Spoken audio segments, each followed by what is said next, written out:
इस कार्यक्रम के प्रसारण पुण्यार्जक हैं श्री आरपी जैन, श्रीमती ममता जैन, श्री प्रशांत जैन, श्रीमती दिव्या जैन, पुत्र भरत जैन, श्रीमती सौम्या एवं पारस जैन। 8 कर्म होते हैं, उनमें 8 कर्मों में यदि कोई राजा के रूप में कोई कर्म आता है तो वह मोहनी कर्म माना जाता है। 6 रस होते हैं, उसमें लवण को मुख्यता दी है। आपने भोजन बहुत अच्छा बनाया है, किंतु उसमें यदि लवण अनुपात से यदि नहीं डाला गया तो वह स्वादिष्ट नहीं माना जाता। उसको आचार्यों ने मधुर रस कहा, लवण को, जबकि मधुर का अर्थ मीठा होना चाहिए नहीं। खीर भी यदि बनी है तो उसमें अनुपात से लवण को भी डाला जाता है। ये पाक शास्त्र पढ़िए आप, तो उसी ये बहुत विचित्र दशा है। तो जितने भी कर्म हैं उन कर्मों का आश्रय यदि हो रहा है तो मोहनी कर्म के आधार से हो रहा है।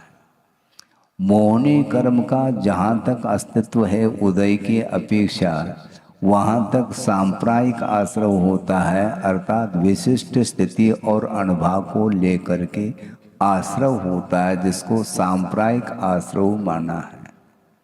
सांप्रायिक का अर्थ संसार होता है, संसार के लिए कारणभूत जो आश्रय होता है वह सांप्रायिक आश्रय है। तो इसलिए मोह जिसका कम हो रहा है वो उतना ही हल्का होता चला जाता है। हाँ,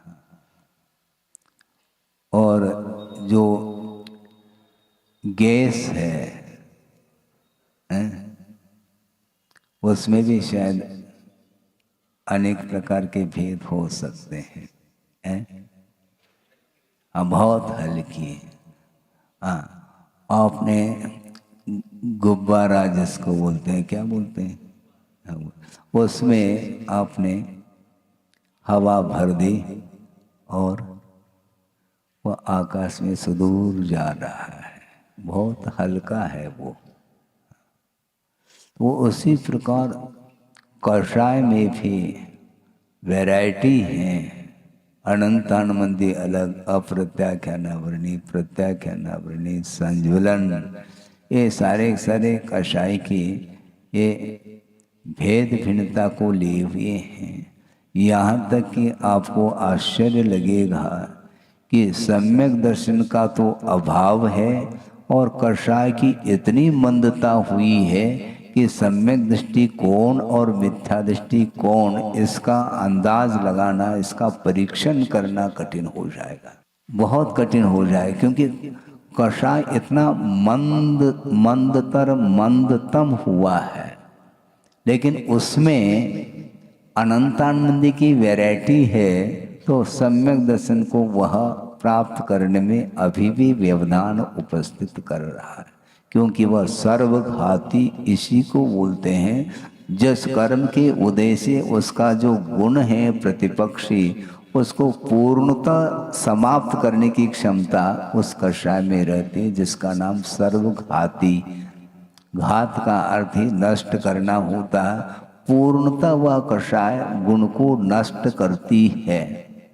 हाँ, परमा दिया कषाया, यानी प्रथम कषाय अनंतानमंदी है, जिसके माध्यम से सम्मतम, सम्यक का घात हो जाता है उस कर्म के द्वारा, उस कषाय के द्वारा। इसलिए कषाय को मंद करना मात्र पर्याप्त नहीं, ये बार बार कहा जा रहा है। मंद करने से लाभ है क्या? नहीं माना, लाभ है, लेकिन उद्देश्य के ऊपर।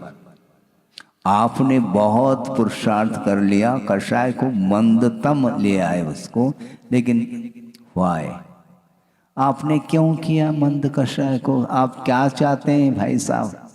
बहुत आप आजकल ऐसे लग रहे जैसे भगवान के समान बैठे हैं आप। भगवान तो नहीं है, भगवान तो नहीं वो, लेकिन भगवान के समान दिख रहे हैं। भीतर क्या दिख रहा है? बाहरी जो कुछ भी दृश्य दिख रहा है, रूप दिख रहा है उसका, वो भी बिल्कुल भगवत समान, प्रतिमावत, एकदम निष्पन्द है। लगता है वो बहुत शांत बैठा है, इसलिए लग रहा है क्योंकि कषाय मंदतम हो चुकी है, लेकिन उद्देश्य जो है वो उसके भीतर पल रहा है।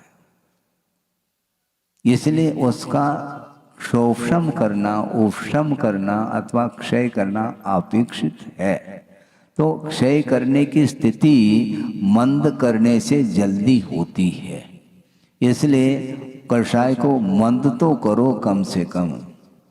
कषाय में इतने उबाल क्यों है? टेम्परेचर तो होना चाहिए, उसके बिना जीवन चलेगा नहीं। लेकिन 98 तक रखो तो ठीक है, 97, 98, 99 की ओर हो गया तो हरारत, हर हालत में हरारत, फिर हड़पुटन अधिक होना प्रारंभ होता है, क्योंकि वह अब अग्नि सुलग रही है, वो टेम्परेचर हाई हो रहा है धीरे धीरे।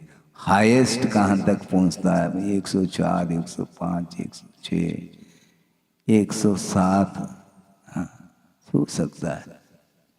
अनुभव तो हमने किया है, 107 का भी किया है। अप्रमत्त गुणस्तान क्या कर सकते हैं, टेम्परेचर है। बहुत स्थिति गंभीर हो जाती है।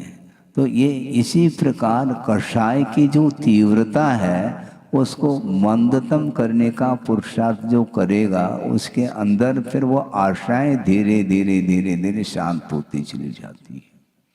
और आशा जितनी तीव्र होगी उतने ही उसमें फिर उफान आ जाता है। इसलिए बहिर्दृष्टि कम रहे, भीतर ही भीतर भीतर भीतर वह कषाय को कम करने का जो पुरुषार्थ करता है, ये अंतरंग पुरुषार्थ माना जाता है। क्योंकि बाहरी परिग्रहों का विमोचन बहुत जल्दी हो सकता है, वो भी कठिन काम है, लेकिन वो होने के बाद में जो अंतरंग जो ग्रंथि है, परिग्रह, अंतरंग परिग्रह, उसको समाप्त करने के लिए ही बाहरी परिग्रहों का विमोचन किया जाता है। 10 प्रकार के परिग्रह होते हैं, क्षेत्र, वास्तु, हिरण्य, सुवर्ण, धन, धान्य, दासी, दास, कुप्य और भांड।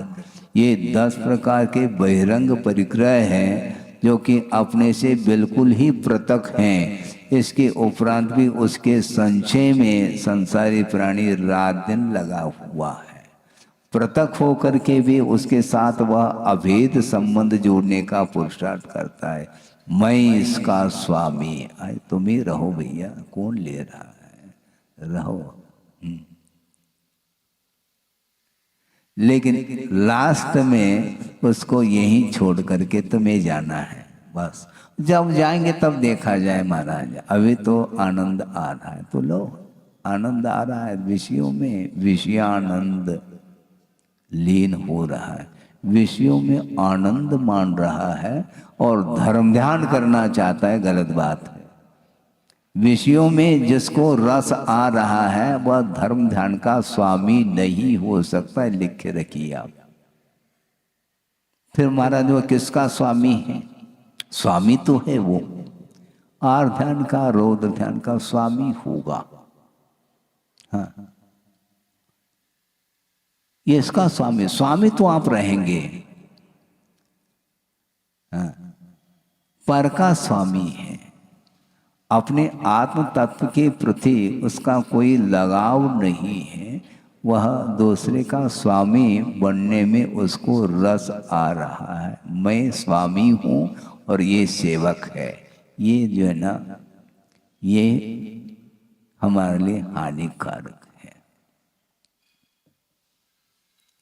स्वामी को आनंद तब आता है जब सामने सेवक हो, अन्यथा कौन सा स्वामी का आनंद आता है, हमें बताओ।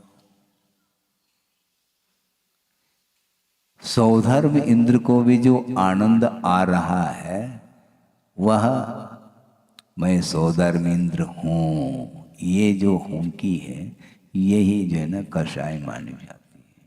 क्योंकि सारे सारे जितने भी सामान्य देव हैं वो उनके अधीनस्थ हैं, इसलिए उनको रस आ रहा है उसमें। तो काय में रस आ रहा है? वो पर के साथ संबंध जोड़ने से वह रस आ रहा है, वह आत्मिक रस नहीं, आत्मा आनंद नहीं है वो। हाँ, वो धनानंद है। हाँ, धर्म में आनंद जो आता है वह आत्मिक आनंद माना जाता है, और धर्म को छोड़ करके अन्य पदार्थों में जो आनंद आ रहा है वह धन माना जाता, परिग्रहानंद माना जाता। परिग्रह हमारे लिए हानिकारक है, इसको दृढ़ विश्वास का विषय बना लेना चाहिए। बार बार बनाने के पुरुषार्थ करने के उपरांत भी पुनः आंख फोड़ करके किसी वस्तु को देखता है, अरे इस प्रकार की वस्तु तो मेरे पास नहीं, अपना आ गया मेरा, उसके पास है, मेरे पास कब आएगा? तो चोरी करने के भाव भी हो सकते होंगे। नहीं है तो बाजार चला जाता, उसी प्रकार की वस्तु को मुझे भी खरीदना है, क्योंकि उसने खरीदा है, कम से कम उस लेवल तक मुझे भी पहुंचना है। वो स्वयं के लिए उपभोग कर नहीं रहा है, वो दूसरे के लिए, मेरे पास भी है, तुम्हारे पास ही है ऐसा नहीं, मेरे पास भी ये ध्यान रखो। अरे क्या क्या क्या ध्यान रखना उसको है? ये हमेशा कोई भी नई चीज बाजार में आ गई तो पहला इसी सुराख में रहता है कि मैं पहले इसको खरीद लूं और मैं दिखा दूं दूसरे को मेरे पास ये वस्तु है अवेलेबल।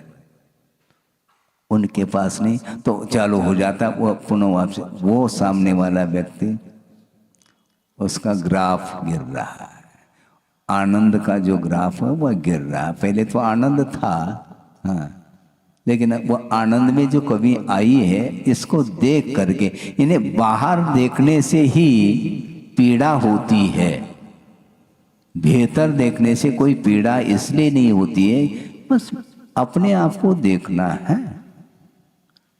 बाहर जब आप जाते हैं चौकट के बाहर, उस समय का ड्रेस अलग होता है, भले ड्रेस वही आवे ये बात अलग है, लेकिन भीतर रहते हैं तो कोई आवश्यकता नहीं। ये क्यों? रात में कौन देख रहा है?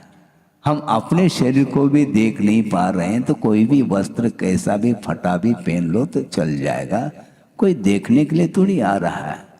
इसका अर्थ कोई देखने के लिए आ जाए तो बस उसके लिए अच्छे प्रेस के कपड़े निकालेंगे, फिर बाहर के लिए वो मतलब बाहर जाने के वस्त्र वो हैं, भीतर के वस्त्र अलग हैं।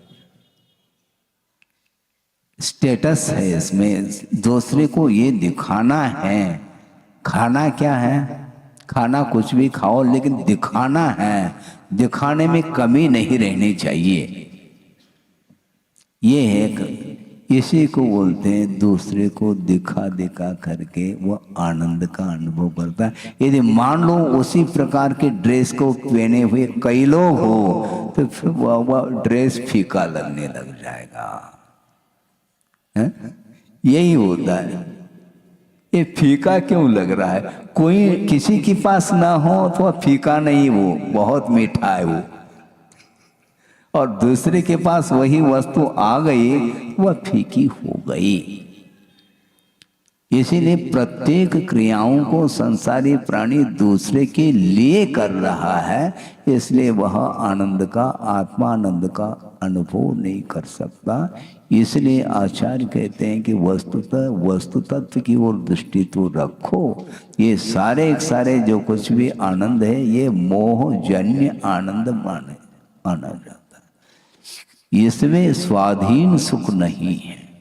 क्यों? वो देखेगा तो आनंद आएगा, वो नहीं देखेगा तो बेचैनी, वो देख ले तो बेचैनी समाप्त, और वो नहीं देख रहा है तो हम जिस उद्देश्य को लेकर के आए थे वो देख ही नहीं रहा है। हैं? भारी समस्या। दिखाने की मतलब बहुत कठिन है ये प्रदर्शन का ये रूप जो आया है, यही मोह, इसमें दर्शन समाप्त। आत्मा का दर्शन करना चाहो तो ये प्रदर्शन को आप बांध बुंद करके रखो, तो आत्मा का आनंद आएगा। नहीं है क्योंकि उसको दिखाने में उपयोग जा रहा है, इसलिए स्व का आनंद नहीं उसको। हाँ, स्वयं उसने ड्रेस पहना है, ड्रेस का आनंद नहीं, दूसरा देखे तो वह ड्रेस है, नहीं तो सब समाप्त है। कोई नहीं देखेगा तो इतना श्रम किया था हमने, एक व्यक्ति भी देख नहीं रहा गौर से, मतलब तुम्हारा ध्यान यही इसी ओर गौर कर रहे, कोई देख रहा है क्या, नहीं देख रहा है। गुरुदेव ने उदाहरण दिया था, छोटे बच्चे हैं, छोटे बच्चे ऊधम करते हैं तो उनको कहा जाता है देखो बेटा तुम शांत बैठोगे तो तुम्हें कुछ मिल सकता है। कैसे बैठना? भगवान के समान। और वो लोभ में आ गया, वो बैठा है और फिर भी धीरे धीरे से आंख उठा करके देखता है कि वो ला रहे क्या नहीं ला रहे। ये सब क्या है? मतलब हमेशा उसके, क्योंकि कहा गया है इसलिए वह कर रहा है, अपनी भावना से नहीं, अपनी इच्छा से वह कार्य नहीं कर रहा है, भगवान के समान बैठ रहा है। वो ड्रामा है ओनली। हाँ, ड्रामा में आनंद आता है, ओरिजिनल जो है उसमें आनंद नहीं आता है इसको। जैसे ये ओरिजिनल ये शरीर है, इसमें आनंद नहीं, फोटो में आनंद। अरे फोटो में भी यही शरीर तो आएगा और कौन सा आएगा, लेकिन उसमें एक अलग आनंद। क्या अलग है? क्या तो क्या शरीर क्या क्या परम औदारिक बन गया क्या? क्या ये औदारिक शरीर है और वो उसमें भी वही है, पहचान उसमें भी वही है। इसमें और उसमें क्या अंतर है? लेकिन उसमें एक अलग आनंद है। उसमें क्यों आनंद? यदि शरीर में आनंद लेना चाहो तो इस शरीर में लो ना, नहीं इसमें नहीं आता महाराज। आपको क्या अनुभव है? हमें बहुत अनुभव। ठीक हो भैया, आपकी इच्छा। अपने आप को ही देख रहा है वो, जबकि वह ये साक्षात जो है इस ओर ध्यान नहीं है और वो ओरिजिनल नहीं है, फिर भी उसको वह देख रहा है। मैं कैसा लगता हूं? और सुबह सुबह वह पूरा अलंकृत करके बाहर निकलता है ताकि दूसरे देख लें। आत्मा को अलंकृत करो, शरीर को क्या अलंकृत करते हो तुम? शरीर स्वयं नष्ट होने वाला और अलंकार भी नष्ट होने वाले, और जो शाश्वत जो तत्व है उसमें आनंद आना चाहिए, लेकिन नहीं आ पाता। इसमें व्यवधान कौन डाल रहा है? वह मोहनी कर्म ही व्यवधान डाल रहा है। ये बहुत कठिन कार्य है, कहना बहुत सरल है, कहने के लिए बहुत सारे शब्द, आपको आकर्षित करने वाले शब्द भी लाए जा सकते हैं और उसमें आप आकर्षित हो सकते हैं, किंतु वह उसका जो स्वरूप का जो अनुभव है वह अनिर्वचनीय है। ऐसा का वचनातीत है वो। हम वचन में एक दूसरे के लिए प्रभावित कर सकते हैं वचनों के माध्यम से, किंतु वह शुद्ध परमात्मा तत्व वचनातीत है, ऐसा कहा। उसका अनुभव करो महाराज। कौन देखेगा? अमूर्त है आत्म तत्व, शरीर ही ठीक है, कम से कम दूसरा देख तो ले। मैं स्वयं भी देख लूं और दूसरा भी देख सकें तो देखते रहो आप। अनंत काल से शरीर मिलता चले, नवनवीन शरीर चाहो। हाँ, नवनवीन, बहुत जल्दी जल्दी नया नया, एक श्वास में 8-10 बार नया शरीर मिल रहा है उसको, आनंद ले ना शरीर में नहीं आता। उसने जन्म और मरण जन जो दुख है उसके अलावा उसने क्या महसूस किया? काल अनंत निगोद मझार कहा, बीत्यो एक इंद्रिय तनधार। एक श्वास में 8-10 बार जन्म्यो मर्यो भर्यो दुख भार, ये कहा है। इसके बाद भी महाराज बर्थडे है, जन्म दिन नहीं कहना पसंद नहीं करता, अवतरण दिवस है। मैं अच्छा कहाँ से अवतरित हो गए आप? कहाँ से अवतरित? आपका अवतरण कहाँ से हुआ है ये ख्याल नहीं है, ये ध्यान रखो। पर नरक से भी निकल सकता है, पॉसिबिलिटी है, क्या दिक्कत है इसमें? हाँ, और वहीं पर जो है मनुष्याई का बंद करके यहाँ पर पैदा हुआ है और जन्म जयंती मना रहे हैं। भैया रिकॉर्ड तो देखो पुराना क्या है तुम्हारा, नीचे से निकला है। मान लो एकेंद्रिय आदि पर्याय से उत्पन्न हुआ है, तो कम से कम इतिहास को तो दोहराओ, कम से कम ध्यान में लाओ कि हमारी ये दशा थी और ये पुरुषार्थ करने से ये फल हमें मिल रहा है। अब इसको सार्थक बनाना चाहिए। इस ओर यदि दृष्टि जाती है तो जन्म समाप्त। जन्म क्या है? उत्पाद में लगा हुआ है, ये तो द्रव्य का स्वरूप है, लेकिन ये स्वरूप महाराज ये शास्त्र में लिखा हुआ है, हमें ये पसंद नहीं है। तो ठीक, आपको जो पसंद है as you like you can live. अब जैसा आप रहना पसंद करते हो उसके अनुरूप आप रहो। आपके लिए बाध्य कौन कर सकता है? बाध्य अनंत काल से कर्म करता आया है आत्मा के लिए, और कोई दूसरा बाध्य नहीं कर रहा। ये हमारे लिए ऐसा कह रहा वैसा कह रहा, कोई नहीं करता। कर्म ही बीच में आया है, उसको आप समाप्त करना चाहो तो वस्तु तत्व का चिंतन निरंतर करना चाहिए। एक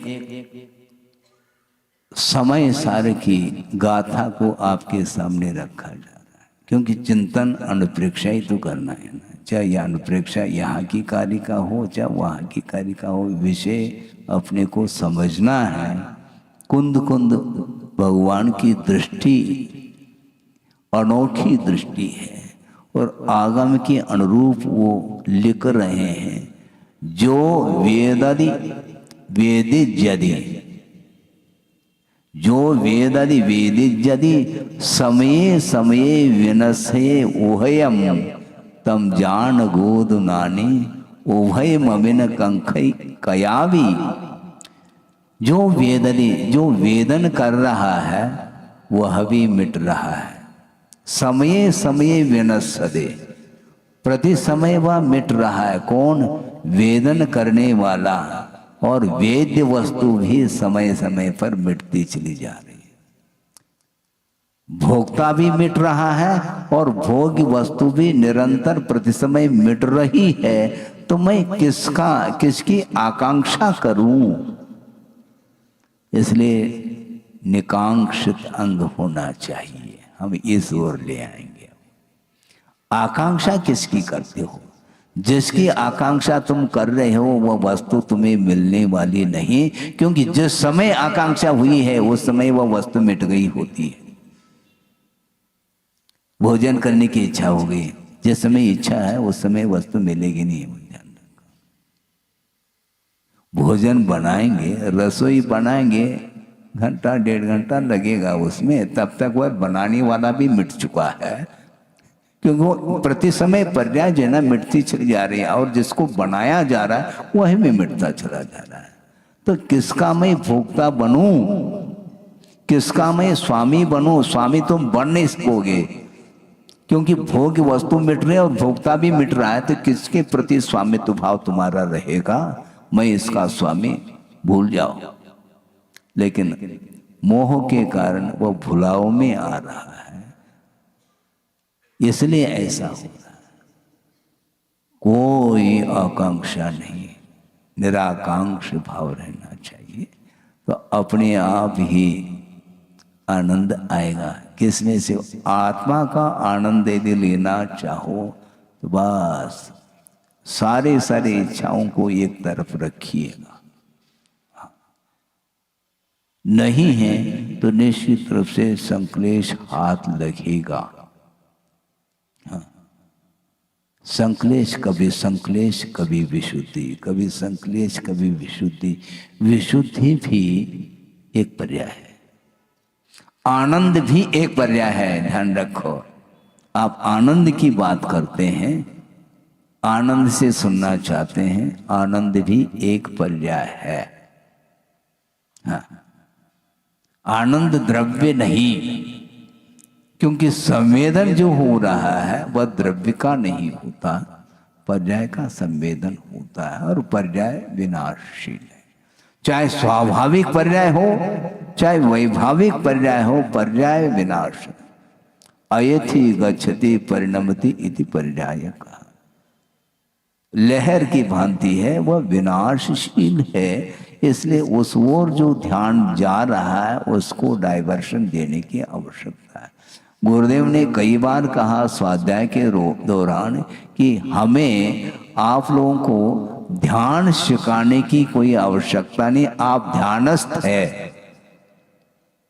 फिर क्या करना महाराज? करना कुछ नहीं है, डाइवर्शन, क्योंकि आर ध्यान है, निरंतर चल रहा है, आर ध्यान रौद्र ध्यान चल रहा है, इसलिए ध्यान नहीं सिखाना।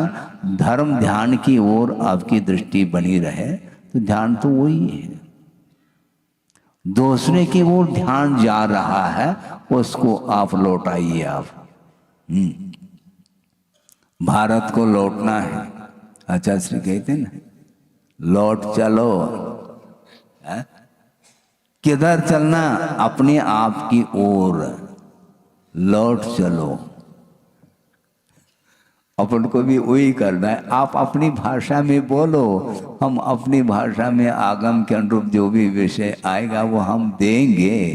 तो आप भी जो है ना, अपने अनुभव से जो भी गुरुदेव ने दिया है उसको अच्छे ढंग से उसको प्रस्तुत करो, ताकि भारत किस ओर जा रहा है उसको ध्यान में आ जाए कि मुझे किधर जाना है।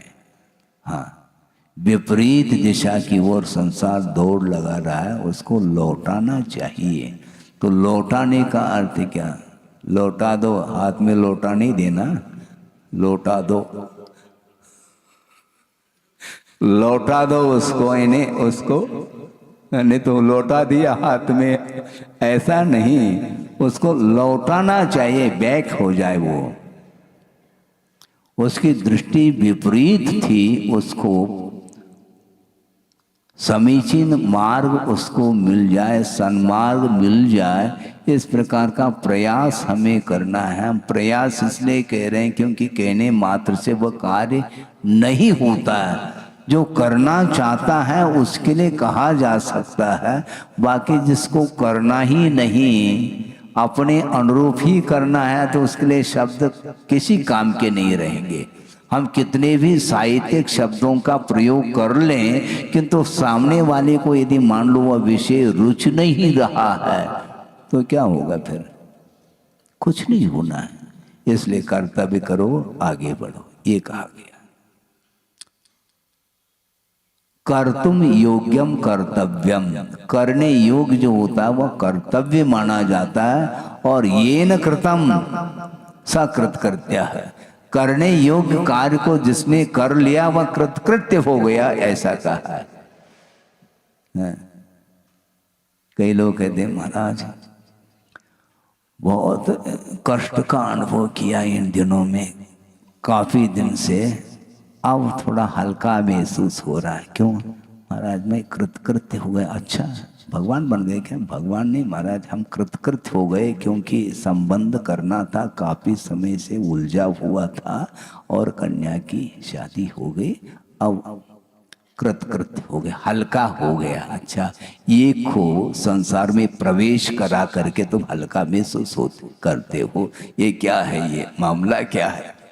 मतलब संसार में एक को भेज दिया और तुम आनंद का अनुभव कर रहे हो। हल्का क्या? हल्का उसको तो उलझा दिया, उसको तो उसकी गत क्या हो गई सोचो तो। लेकिन ये आम तौर से प्रत्येक व्यक्ति के अंदर यही भाव रहता है। ये सब क्या स्वयं भी उलझा है और दूसरे को भी उलझा रहा है। तो संयोग इसी का नाम है। जो उलझना चाहता है वो ऐसे स्थान पर ही जन्म लेता है ना, और उलझता निरंतर उलझता ही चला जाता है। वो आनंद कृतकृत्य हो गया। वो ये बोलता है मैं बहुत हल्का महसूस करना हूँ, बहुत तनावपूर्ण स्थिति में था क्योंकि कर्तव्य था मेरा, वो कर लिया। अच्छा, बहुत अच्छी बात है। ठीक है, अच्छे संस्कार मिले सापेक्षा से, कहीं भी आपको उपयुक्त स्थान मिला है वहाँ पर भेजा है, ये कथनचित तो ठीक माना जा सकता है। लेकिन वस्तुतः संसार से ऊपर उठाना स्वयं नहीं उठ पा रहा है, दूसरे को क्या उठाएगा? वो बहुत कठिन काम होता है। इसलिए जो वेदति वेदिज्यति समये समये विनसे वोह्यम कहा। प्रति समय पदार्थ जब मिट रहा है तो मैं किसका स्वामी बनूं, मैं किसका भोक्ता बनूं, मैं किसका कर्ता बनूं? कर्ता नहीं, कर्ता ठीक नहीं। वस्तुतः आप कर्ता बनना चाहो तो हम पूछना चाहते हैं कब बन पाओगे? स्वतंत्र कर्ता, कर्ता स्वतंत्र होता है। यदि परतंत्र है वह करता ही नहीं है। वो उसके द्वारा कुछ नहीं होना है। स्वतंत्रता का अनुभव करना चाहो तो सही कर्ता बनो। स्वतंत्र कर्ता, कर्ता किसी से बंधा हुआ नहीं होता, वह अपने आप से बंधा हुआ। आगम से जो बंधता है वही बंधन से मुक्त हो सकता है, इसका आशय है। बंधन से मुक्त होना चाहो तो किसी से नहीं बंधो, अपनी आत्मा से बंधो। इसी का नाम आत्मानुशासन है। हम दूसरे के ऊपर शासन करना चाहते हैं, हम स्वयं शासित नहीं हैं। वह क्या कर सकता दूसरे के ऊपर शासन? लौकिक क्षेत्र में बहुत सारे शास्ता हैं, लेकिन वस्तुतः शास्ता की परिभाषा तो पढ़ो।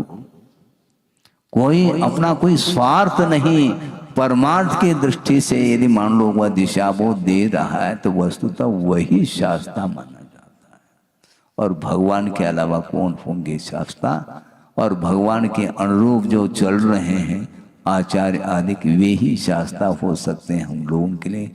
दूसरा कोई शास्ता नहीं हो सकता। मार्ग पर चलना चाहो तो आगम के अनुरूप धारणा बनाते हुए आस्था के अनुरूप आप कदम उठाएंगे तो सही मार्ग पर आपके कदम बढ़ सकते हैं। बहुत कहने के लिए इसका अंत ही नहीं। नए नए नए नए प्रसंग आगम से लेकर के आप वर्णन करते चले जाओ, वो किंतु वर्णन करने मात्र से स्वाद नहीं आता, क्योंकि वह शब्दातीत है, वह संवेदन। वो कुंद कुंद स्वामी भी शुक्ल ध्यान का वर्णन कर रहे हैं अथवा शुद्धोपयोग का वर्णन कर रहे हैं, किंतु शुद्धोपयोग का वर्णन शुद्धोपयोग की भूमिका में संभव नहीं, शुभोपयोग की भूमिका में, विकल्प की भूमिका में ही लिखा जा सकता है। जिस समय लख रहे होते हैं उस समय लिखने का भाव समाप्त, वहां पर संवेदन मात्र हाथ लगता है। इसलिए संवेदन करना चाहो, धर्म का स्वाद लेना चाहो तो अधर्म की भूमिका से आपको ऊपर उठना पड़ेगा।